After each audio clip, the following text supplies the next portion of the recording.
Okay, I think that's everyone. There's no one in the waiting room at the moment, so I think everyone's been admitted. So I think we'll start this webinar. Just for your information, we will be recording this webinar, so this is recorded already because it will be put up on the LIBER website after we finish the webinar. So just to let everyone know that. And in terms of that, everyone should have joined muted. We're going to keep people muted at least for the moment while the speakers deliver their talks, and probably easiest for cameras to be off for the first part, but perhaps we'll see how much time there is at the end for questions and we can put cameras on so that we don't have any noise. So please keep microphones off and perhaps cameras as well while the speakers are going. So welcome everyone to this joint webinar between LIBER and DOAJ. My name is Paul Johnson. I'm the Director of Library and Learning Services at the University of Surrey in Guildford in the UK, but I am also a member of the LIBER Open Access Working Group, which is why I am chairing this meeting. For those of you who don't know, and simply for the good practice of explaining acronyms, because we all deal with too many acronyms, LIBER is the Ligue des Bibliothèques Européennes de Recherche, which is the Association of European Research Libraries. And with a membership of over 420 libraries, it's a voice of Europe's research library community. DOAJ stands for the Directory of Open Access Journals and is a unique and extensive index of diverse open access journals from around the world, driven by a growing community. And it's committed to ensuring that quality content is freely available online for everyone. And last year celebrated its 20th anniversary as well. So hopefully you're familiar with it, but what we've done for this webinar, both organizations have come together because we all work with several organizations, and we want to talk specifically about supporting DOAJ indexing and how libraries can boost the visibility of diamond and institutional journals. So while LIBER is hosting this webinar for its community of librarians, you'll see that much of the content is delivered from DOAJ. And so we'll be joined by two speakers from DOAJ, so Katrina Sundsbø and Kamel Behamel, who are with us today, and also Cath Dishman from Liverpool John Moores University, who will be giving a case study on using DOAJ as well. So please feel free to, I can see the chat started going already, so do contribute to the chat as we go along, and do feel free to post questions in the chat. That will be our avenue for posting questions. Because there are a few of us hosting and presenting, we will try and keep an eye on that, but possibly by the people who aren't speaking will keep an eye on that. So we will try and answer some questions as we go along, but we will also be able to have more formal questions at the end if you want to wait and see what all three speakers have said before we do that. So with that, I think I'm going to hand over to Cath as our first speaker.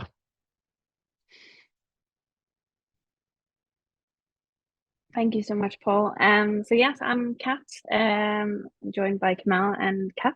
So we'll be handing over to Kamel after a brief introduction here. So today we're going to cover why you should apply to, or why journals apply to DOAJ. We're going to cover DOAJ and Diamond open access, application and review processes, key points in the application, and being ready to apply. And we're going to also hear from Cath a case study on the process of applying. So why should journals apply to DOAJ? There's lots of benefits of DOAJ indexing. For example, the journal can demonstrate that it meets the open access gold standard. And we're not talking about gold open access here, we're talking about gold standard being transparency, being good practice, due to journals being going through this criteria and this application process to be indexed. Our journals get higher in profile and recognition. This can happen through, for example, governments using our services for their own journal qualification systems. For example, funders using our system for deciding funds, institutions deciding funds, APC funds, for example. We also have enhancing the reputation and impact of your journal as a benefit of DOAJ indexing, and increasing discoverability in search engines and indexing services. A lot of libraries use DOAJ data and DOAJ metadata to integrate into the systems and therefore increase the discoverability of the journals that are indexed in DOAJ. We also attract more authors and readers locally and from around the world, and this is because we have a very diverse range of journals in our index. We actually cover 80 languages, 134 countries across over 20,400 journals. We reached the 20,000 milestone last year, which was incredible because that was our 20th year anniversary. So the index just keeps growing and growing. And this is data collected from, this is data collected from today. This is data collected about a month ago. This just shows a geographic spread of journals in DOAJ, with the top countries being Brazil, North America or US, the UK, Spain, and Indonesia. You can see that we have quite a global coverage otherwise, but there are some regions where we do have less coverage, and we do work actively in those regions to try to increase the coverage of journals. In 2023, we had around 8,000 applications and over 4,000 update requests from journals. Applications are from new journals who want to be indexed in the DOAJ, whereas the update requests are from journals who have perhaps changed APC or changed any of the information that we hold, so they let us know and they request an update. 24% of applications, so those 8,000, were accepted for inclusion, so we do reject quite a lot of applications. More on this later. We are about 20 staff in total, but 12 editorial staff and over 100 volunteer editors spread across the world.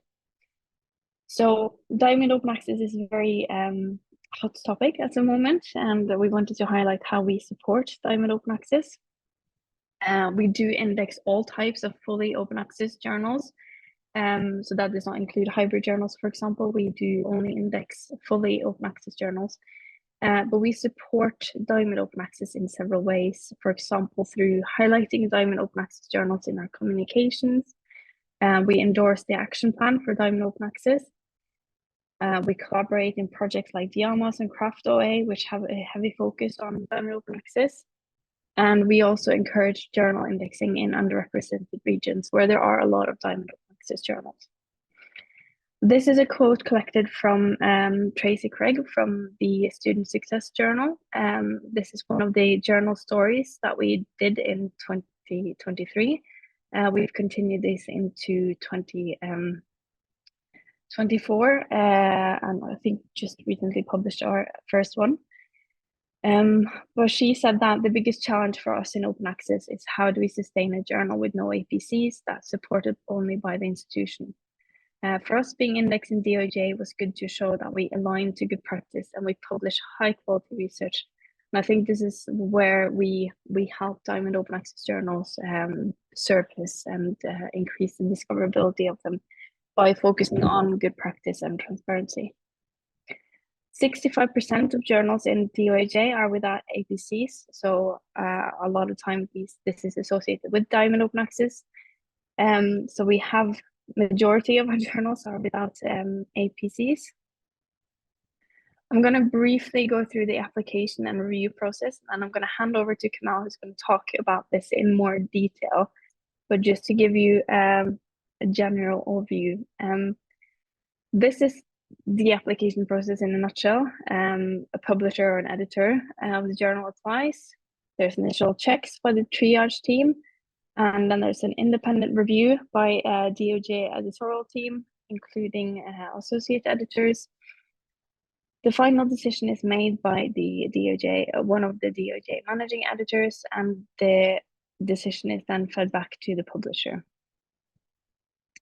The initial checks by the triage team include that the ISSN are fully registered, journal website is available, the full text articles are freely available without delay or registration.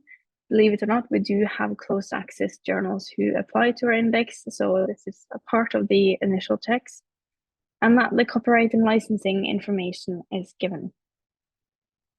Once they pass the triage and go to a DOJ volunteer or staff, the applications are checked against journal websites. Kamel is going to talk about what those checks entail. This might have a bit of back and forth. We might contact the publisher or editor with some queries, and we might identify areas of concern. If that's the case, then the application might go to our quality team for proper investigation. There will be a recommendation to accept or reject the journal. But ultimately, the final decision is done by DOJ and DOJ managing editor. We review the application and the recommendation made. They might undertake further review or return with queries, but they then make the final decision to accept or reject.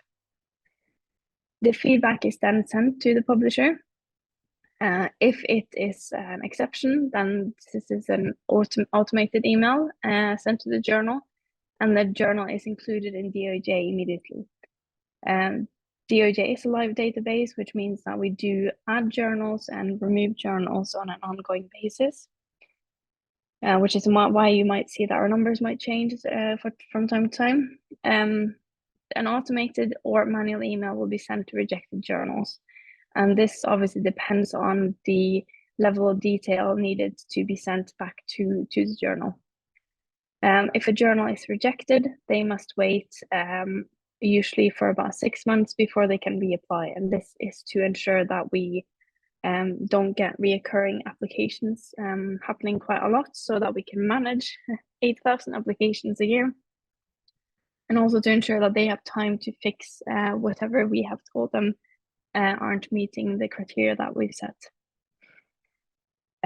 Some of the common reasons for rejections are not enough research content published, so there needs to be a specific amount published before a journal can apply. So it might be a new journal or a journal that has flipped. If any of the full text articles are unavailable, that's also one of the reasons for rejection. If we are given links in the application that don't lead to the right information and we can't find the right information, required information is missing or unclear on the website. This is especially, I think, linked to the next point in terms of licensing and or copyright information being unclear or sometimes missing. There's also common reasons around peer review and issues around endogeny. On average, we spend the application processing time is 3 months. And here's some data where you can see that we have a huge increase in the number of applications submitted to DOJ and that are rejected and accepted. Kind of share of these are staying quite stable. These are some quotes that we collected from a journal survey done on journals that were indexed in 2021. Where we asked them about their views on DOJ indexing. Someone commented that DOJ indexing was difficult but doable process, and that they enjoyed working with the DOJ team as support in the work process. I think this also shows that we do have some back and forth if there's questions that we're wondering in relation to the application process, but it's important that you ensure that all information is correct when you do apply. I'm going to hand over to Kamel now, who's going to talk about the key points in the DOJ application. So over to you, Kamel.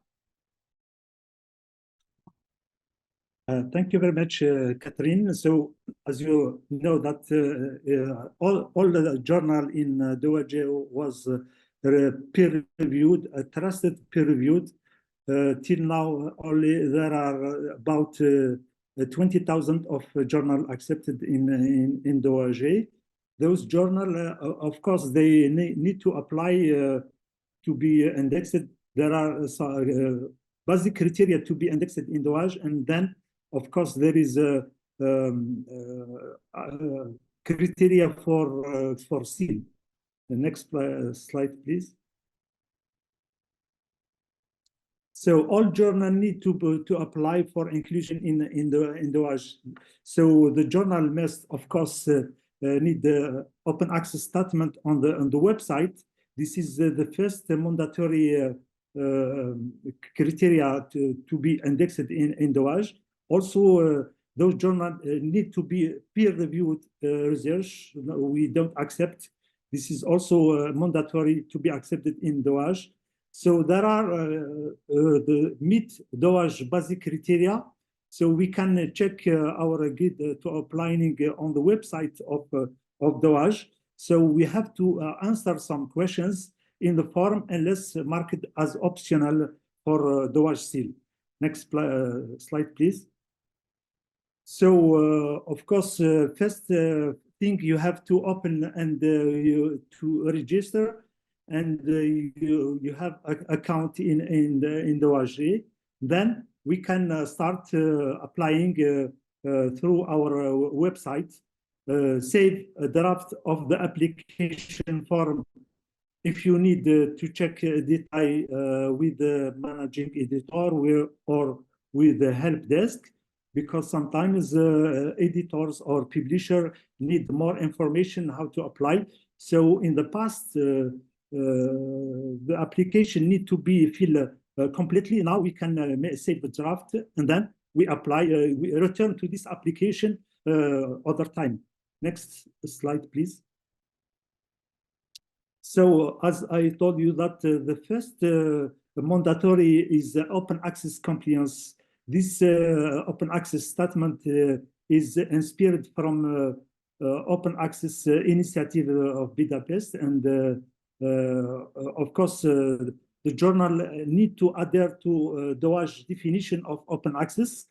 So this is the first question. If your response is no, you cannot continue to apply for this form. So the display also open access statement on the website.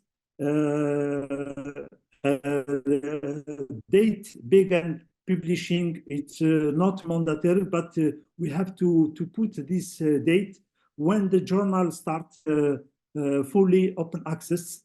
And of course, you have to specify the license used in the journal. Next slide, please. So about the journal, some mandatory criteria, the journal title. This title need to be what is registered at ESSN.org. Of course, the homepage dedicates especially for journals. Some journal put their homepage on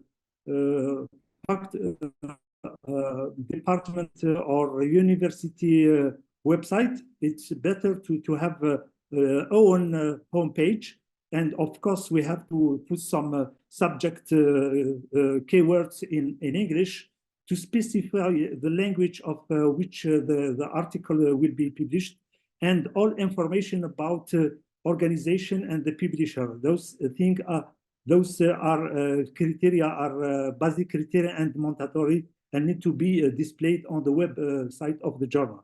Next slide, please. So we carry about the copyright and the license. As you know, most high level, as my colleague Catherine show you that a lot of high rejection of application, and then those gap of license missing or copyright missing. So we need the journal need to put to choose the license for how the article will be published, and any of course we haven't a specific license. Any Creative Commons license or equivalent can be used. Of course, is the license embedded or displayed in article? This is mandatory. Is only for seal, but the copyright policy need to be displayed on the website. Of course, with the information if the author retain copyright and the publishing right without the restriction, yes or no. So the publisher need to answer this question, mandatory question. Next slide, please.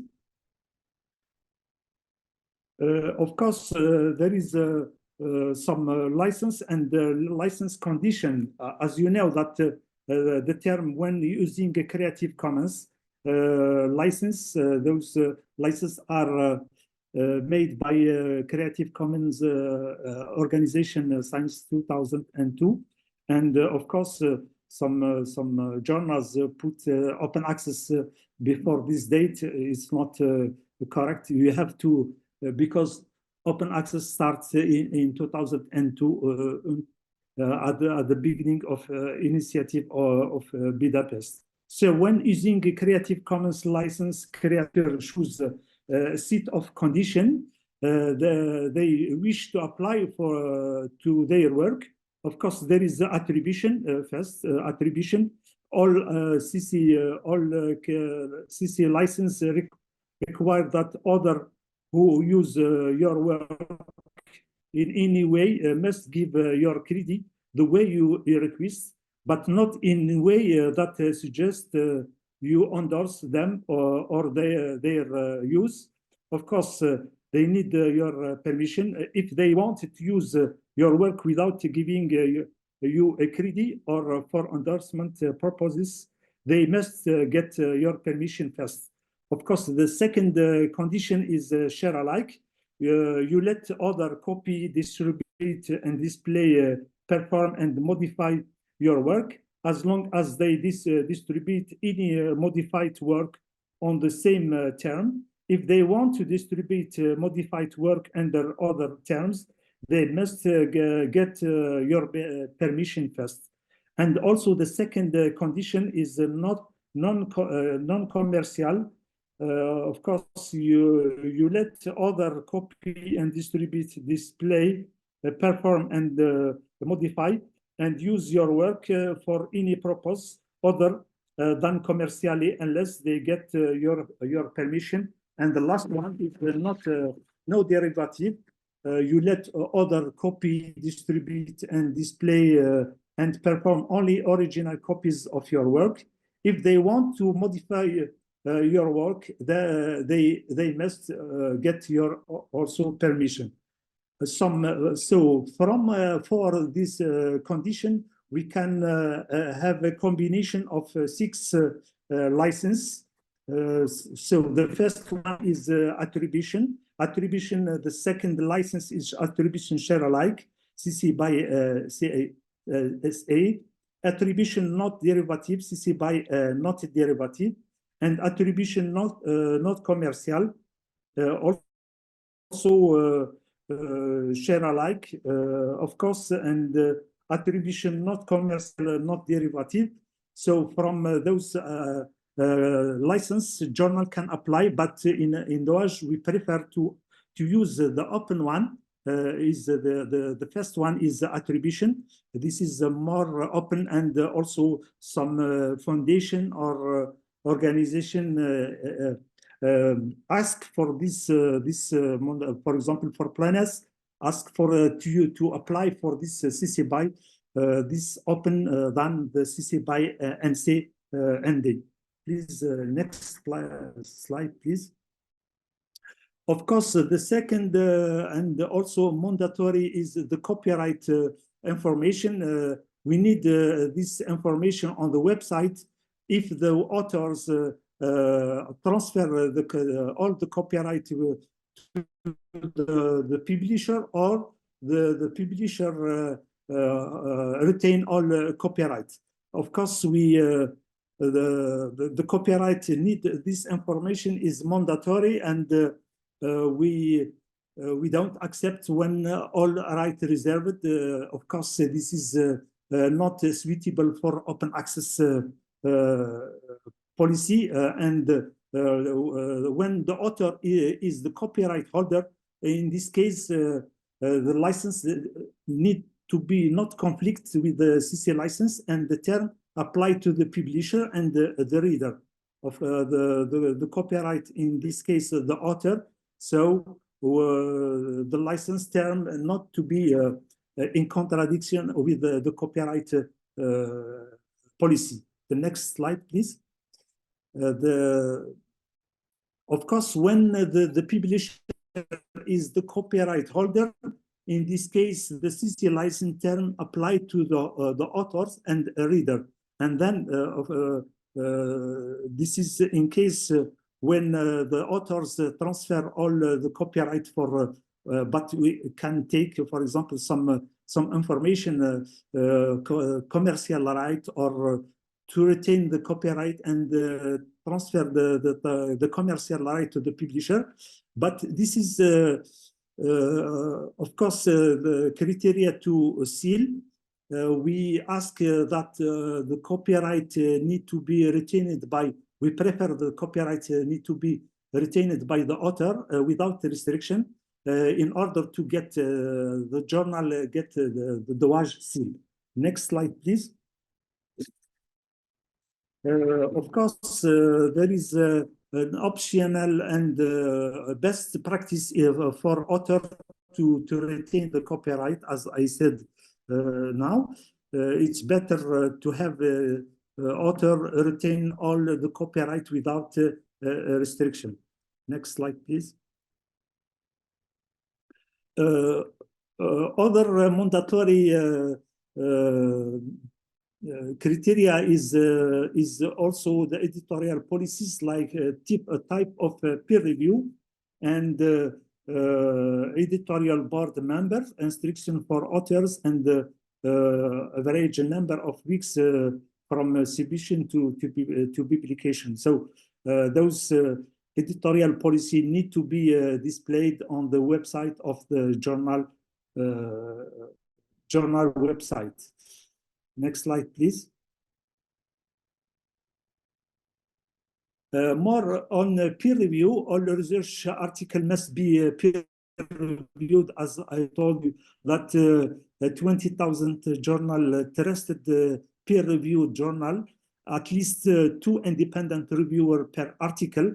Of course, editorial review is only allowed in case of journal R and humanity only. Guest editor content must adhere to the same standard in case there is a special issue. Sometimes the journal invites the guest editor, and then they launch a special issue. So the same must adhere to the same standard. Of course, one thing is minimize endogeny. Sometimes the editorial board publish article.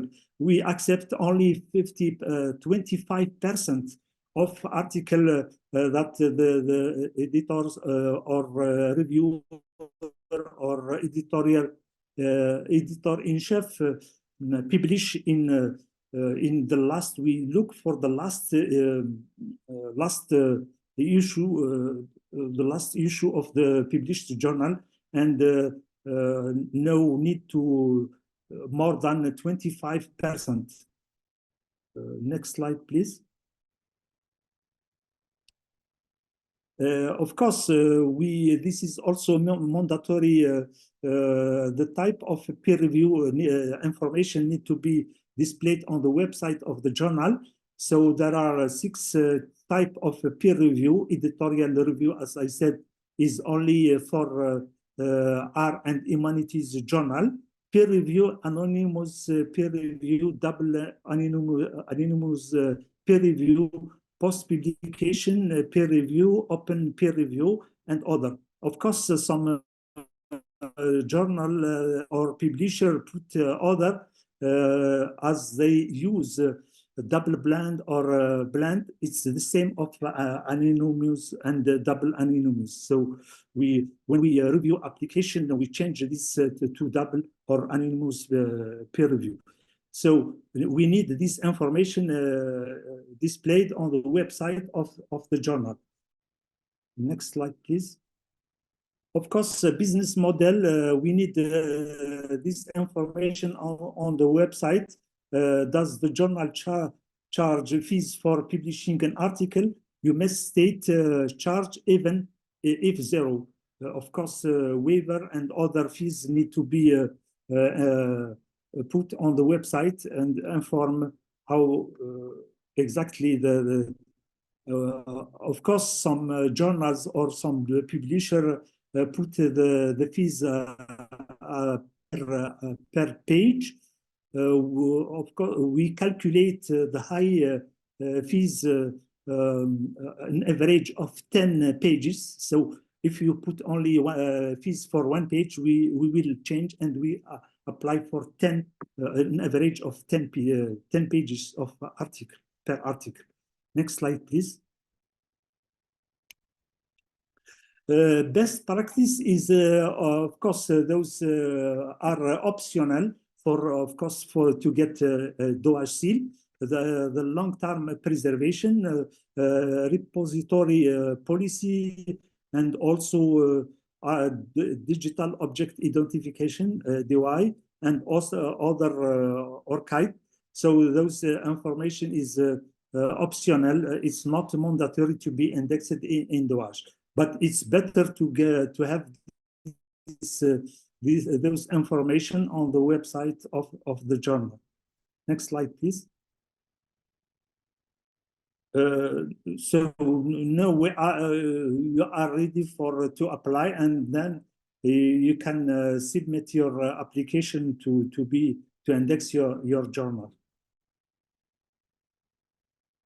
Applying to journal, of course, we check the journal against the guide to applying. So the guide is available at the website of DOAJ. Ask for clarification from help desk or any query or concern from associate editor or help desk. Register for DOAJ account. Of course, this is how to apply for, and we start to complete the application. Save the form as draft if you need the time to complete it. Next slide, please. Of course, we support available. So guide to applying is available on the website of the DOAJ. And the publisher information, we have some PDF of application questions. You can get also DOAJ application guide for OJS. Some journals are launched or managed by OJS, so we can get DOAJ application guide. And also Librarian Publishing Coalition, how to guide to DOAJ. Of course, if you have a specific question, we can send an email to helpdesk doaj.org,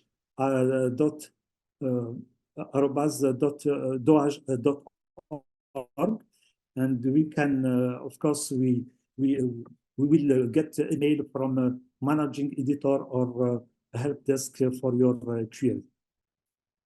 Next slide. So supporting journals. Next. I think we give to Cath. Yes, you're handing over to Cath. Handing over to me. These are my slides. So, so I'm Cath Dishman, as Paul said, and I work at Liverpool John Moores University in the UK, and I support our library-hosted open journal service. So we don't automatically register journals for DOAJ, but we do encourage and support our editors when they want to do this. So I'm going to talk to you about one such case. So this is the PRISM journal, which is an education journal. It has always been open access. It has not always been hosted by us, but it moved over to us. And we've moved all the back issues from where it was previously hosted because the service disappeared. So we now have all the issues from PRISM on our site. The editor approached me about registering in DOAJ, so I pointed him to the forms and the guidance on the web pages, and it was a little while ago that they did this, so it's probably, you know, slicker than it was then, and now you've got lots of guidance, and now you can save your form as draft and things like that, so that's really good. After filling out the form, getting myself and his co-editor to review it, he submitted the form, and we got feedback on the application. Kamel obviously went through that process and told you what happens. And this resulted in some changes that we actually need to make to the site, because some of the things that the feedback asked us to make some of the changes, which I'm going to talk about in a minute. I've added a link to the record on the DOAJ site and also to the journal on our hosting site onto the slides. Next slide, please. So here's some top tips from our feedback, and I know Kamal's already talked about some of these things, but these were the things that we got back in our feedback. So firstly, we didn't have an explicit statement regarding the lack of submission or publication fee on our site. So we said it was open access, but we didn't specifically say that there were no fees to publish. So we've added the wording: this journal provides immediate open access to its contents with no submission or publication fee. So that then ticked that box for the thing that we needed to do. So we'd provided a link to submission page, which included a copyright notice and touched on some of the points of open access, but the reviewer thought it was very limited in regard to readers' rights. It didn't really explain what the readers' rights were in terms of the articles in the journal. So we adapted the wording to be more specific about the readers of the work and what they were able to do within the confines of the license. So we made that much more explicit. Next point was, in the application, we indicated that the journal embeds or displays the licensing information in its articles. However, it was showing on the record for each journal, but it wasn't on the full text PDF of the article. So each article now it includes an explicit open access policy statement on the PDF, which states the license the work is published under and the details of what that means for the reader. So we made that much more explicit. Another piece of feedback was to provide more information about the peer review process, as merely stating that it was double-blind peer review was not enough. So now on the web page, we've got like step-by-step of the process of what happens when you submit something and how the peer review process works, stating who, how many reviewers, etc., and how long things will take. And then a minor thing at the end was just check that your links work, because we discovered that the link to the license in the copyright notice and open access statement actually wasn't working. It wasn't going anywhere. So that was a very quick and easy fix. Was like, oh yeah, something's wrong with this link. So we just need to go on and check our link. So if you're pointing to certain things within your application, make sure that those links work. It could be when we made the changes, we actually did something to the link. So we had to then go back in and change it. I would say that going through the process of registering does make you think more deeply about the information you're including on your journal site, on the public-facing site. And it is important because as a diamond journal, you want to be transparent about your processes. Cath talked about good practice and that gold standard of practice. So that's what you want to be demonstrating. And in order to get into DOAJ, you need to be showing that on your web pages. We do use this journal as an example when we're doing any training on open access publishing, because in my other part of my role, we do a lot of training about open access publishing from an author's perspective, and we talk about open access options. We talk about DOAJ and looking for options within DOAJ because we like the information, because it has whether there are fees, whether it's free to publish, and we use our journal, this journal, as an example of one that's been included in DOAJ. And that's everything from me. I think I'm handing back to Cath. Yes, you are. So just before we wrap up here, I just wanted to highlight some of the community projects we have to support open access journals. Open Access Journals Toolkit is an online resource that provides guidance for new and established open access journals. This is a free resource, so you can go and browse all the information there to help improve processes or to help you establish new open access journals. We also have a resource called The Place, the Publishers Learning and Community Exchange, which is an online forum for publishers, editors, and anyone involved in publishing. It was launched and monitored by Crossref, DOAJ, COPE, and OASPA. Both of these resources were launched last year and are completely free to use. We also have an initiative called Jasper, which is Journals Preserved. And this is to help preserve open access journals that don't have archiving that are indexed in DOJ. We're also one of the co-founders of Think, Check, Submit, and this is a range of tools and practical resources to help guide and educate researchers, promote integrity, and build trust in credible research and publications. So all these resources are free, and the Jasper one, obviously, a journal has to be indexed in DOJ already, but we do preserve journals that are indexed in DOJ without the funds to do so through Jasper.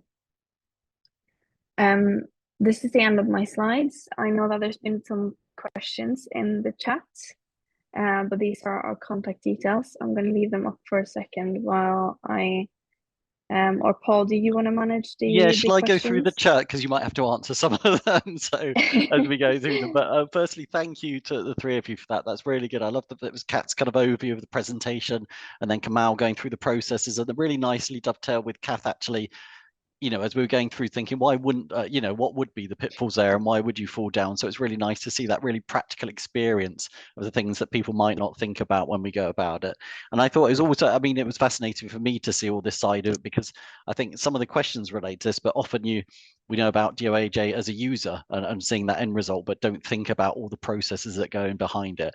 So I found that really useful. So, but we do, as you said, Cath, we've got lots of questions. So I'm going to go through them in order, and we can all help each other out if we miss them out, because I think right at the beginning there was a comment about predatory journals and about whether we could report those. So Cath, I think you were going to, are you okay to show people where they can do the feedback? Because I think that was a request there that people said Yeah. once people couldn't quite see where you might be able to actually submit that feedback once you're logged in. So I think Cath's gonna, if you can give us a little demo of that one. Yes, so I'm just going to the journal search here and just clicking one of the recent journals. So here on the side, I don't know why it says update this journal. I think the plugin might have updated, because you can't update it, but you can go in here and say, for example, well, this is great. Or you can say APC info is incorrect. Or you can say that, well, actually, I have some concerns. And then you can send that in. I'm not going to do that now because it's gonna send the message into a system that we have. Every one of these messages get picked up on. So it's just popping up on the side here when you click on it, and this is for every single journal record. We do get messages like this, I think, in daily, where we can respond to them, and some of these journals that are flagged in this way do get investigated by our quality team as a response to this. But I have noted the journal that was highlighted. Great, thank you, Cath. And do you get many reports through that way? Because I think that's a question of, that's the other side of it. Do you get contacted quite a bit about things which people are questioning, or? Both through social media. I had someone contact, I think it was yesterday or the day before, where someone was highlighting a journal that had was no longer out open access, and this happens sometimes when journals apply and then they change their model, for example. So it's really helpful that our community helps us keep the records up to date, because we did have a reapplication project from about 2014 to 2015-16, and that was forcing all the journals that were indexed in DOJ to reapply to the index because our criteria changed. There were just under 10,000 journals, and it took, I think, 2.5 years to go through all those records, and we had to put everything on hold for a little while. Obviously, we've grown a bit as a team since then, but it is really helpful for us to get help from the community if you notice anything in our index that is not what it should be. Great, thank you.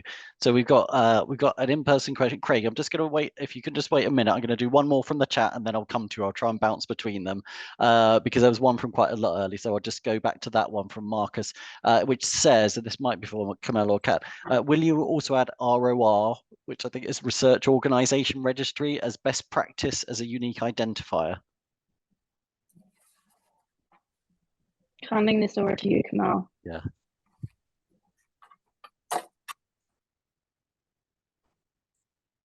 Oh, Kamel, you're muted. If you're muted, Kamel. Yeah, please, can you repeat the? Yes. I'm looking for.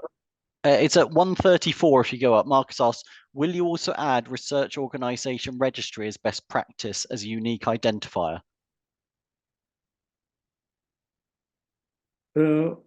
Yes, you can discuss this in editorial meeting to add this for as a best practice, and we will discuss this in our next editorial meeting. Okay, thank you. So yeah, so that'll be picked up at the editorial meeting. Okay, so I think we'll go to Craig now. So we should be able to unmute Craig. Is that right? Yes, thank you. Yep, Hope you can hear me okay. Yep. I'm Craig from BI Norwegian Business School in Norway. I'm in the research administration. Just before I get into my question, the feedback function kind of works fine on my browser. I'm using Firefox, but it kind of looks not a serious communication channel because of this star rating. It looks more like, what do you think of this journal? So I would review how that works, because I just assumed it was the kind of a rating system and not a serious way of providing feedback. But that wasn't really my question. It was interesting to hear. I'm on an editorial board of the journal, and we're in the process of submitting an application. And when we got to the check boxes for what form of peer review we had, we checked off peer review because obviously we have peer review, and then anonymous peer review. And hearing Kamal's description just now of the definitions of those, I realized that those are actually mutually exclusive, because peer review you're defining as non-blind peer review in that everybody knows who everybody is, whereas we have double-blind peer review. So we couldn't have. I'm glad we didn't send in the application with both of those checked off, because they are mutually exclusive. So I wondered whether maybe you could change that where it just says peer review to non-blind peer review or something to make that clear. Yeah, Cath. I think Cath's going to Yes, answer that. can I take that? Because Yeah. I'm not a managing editor. I'm a community manager, so I work kind of with well, connecting to the community. And the slide where we had the overview is a graphic that I created based on. And I had the same question as you. I had to ask the managing editor what's the difference between the peer review. And I have fed back to the managing editors and to the operations team that it would be really helpful to have descriptions of all the different peer reviews, so that when you go in and tick the boxes, you know what it is that we have a mutual understanding of what it is that you tick. But I don't think, and Kamel could correct me if I'm wrong, I don't think that would be ground for a rejection in terms of not interpreting the peer review part correctly, because we do have, I think, people putting in other peer review and then describing, for example, double blind or single blind, and we have chosen not to use those terms due to ableism. So it's I don't think this is a criteria that would drag you down or drag you to rejection. But your point is noted and also agreed. Okay, thank you. Brilliant. Thanks for the question, Craig, and thanks, Cath, for the answer. I can see at least two more questions. So there was one from Claire earlier on how or why did DOAJ decide to only accept editorial peer review for Journal of the Arts and Humanities? And I think this is in Claire's area. There might be other areas which one might apply. So why is that limited just to arts and humanities? Of course, this is decided in editorial as a policy. We accept only for editorial editorial peer review for art and humanities. Usually, those journals, they have a very small, of course, the small editorial board. There are maybe the editorial, we can accept the editorial-in-chief with 2 editors, not like the technology and the science. We ask for 5 members of editorial board. So for the humanities, of course, there is a problem with the peer review. Usually they invite people to or for some period, and then of course they review the article received, the manuscript received for the journal. So I think this only because the editorial board member is very limited, is only 2 or 3 members, unless for the technology and the science we have to we need more than 5 members on the editorial board. So this is an exception for humanities, and we need to help. As you know that in DOAJ or article in humanities, there are very few journals in this field. So we have to promote and to help some humanities and our journal, and then we ask for a small editorial board, not like, for example, technology or medicine or other science. We ask the editorial board need to be, of course, when the title is international, the journal need to have a big editorial board member, and from all the world, not only local editorial board members. Great. Okay, thank you, Kamel. I can see one more question, and then I'm going to ask people if I've missed a question. But I'll do this, and it's identified as a difficult question, so brace yourself. So it says, compared to English language journals, there are significantly fewer non-English language journals. So as an example, only 37 Finnish, even though they have the OGS platform. So what is the reason for this? And is there a lack of national awareness of DOAJ as a relevant indexing platform? Is it too difficult to get into, or you just reject non-English language journals more often? So yeah, so question about why aren't there so many? Why are there not as many non-English language journals in there? I think our basic criteria is very simple. So any journal can apply for to be indexed 5 articles per year, and small basic criteria as editorial board members, peer review process, and copyright and license, and then you can be indexed in DOAJ. So we have this question last our team meeting in Malmo, and it was my question: why only very few journal from a Swedish journal in DOAJ? Because the movement for the open access is not, or people don't trust in open access journals, so very few application and very transition for this model open access. So people maybe prefer to publish, or researchers prefer to publish in journal with the high impact factors, or so for their CV, and then the open access journals, most of them, they have not this impact. So only very few. I know that there is a project with the Finnish and Ministry and also the DOAJ to help to index more journal in DOAJ, but this project only very few journal apply for to be indexed. So our criteria are very simple and very basic, so we can get more.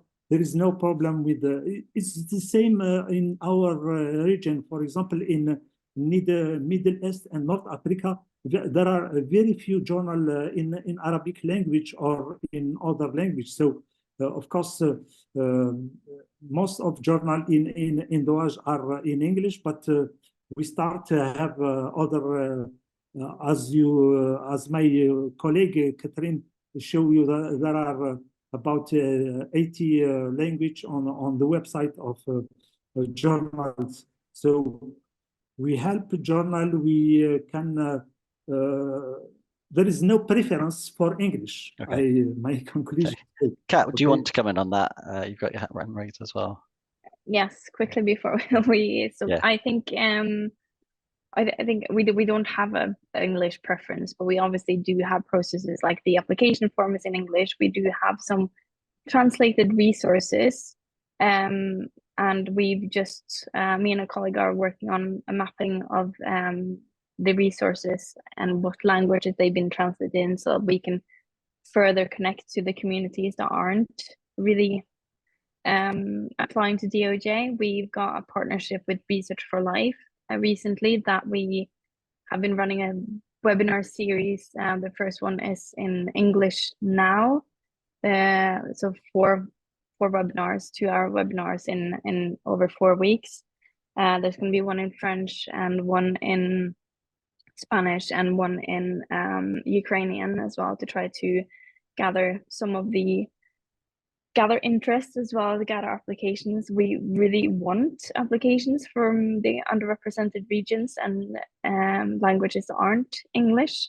But in some cases, it is also that we're not attractive to those regions. I just spoke to our ambassadors in Japan, and they don't promote DOJ as much as they promote good practice, because their academics and their researchers are still a bit not sure about DOAJ. So I think there's several reasons why this is the case, but I think it's something we're aware of, we're working on, and we're trying our best to improve, therefore partnering with different institutions and different organizations and different networks to try to help this. Brilliant. And putting Thank on you. webinars like this hopefully helps. Great, thank you very much, Cath. So we're just about out of time now. There's quite a lot in the chat, so I think we've answered the main questions, but I think there are still some people, so we might be able to contact a few individuals individually. I think particularly Claire has still got some questions about those subject areas, so we'll talk about that together and see if we can get some more responses, but most of the questions have been answered in the chat, and hopefully it's some useful feedback for you actually of some of the things that people are thinking.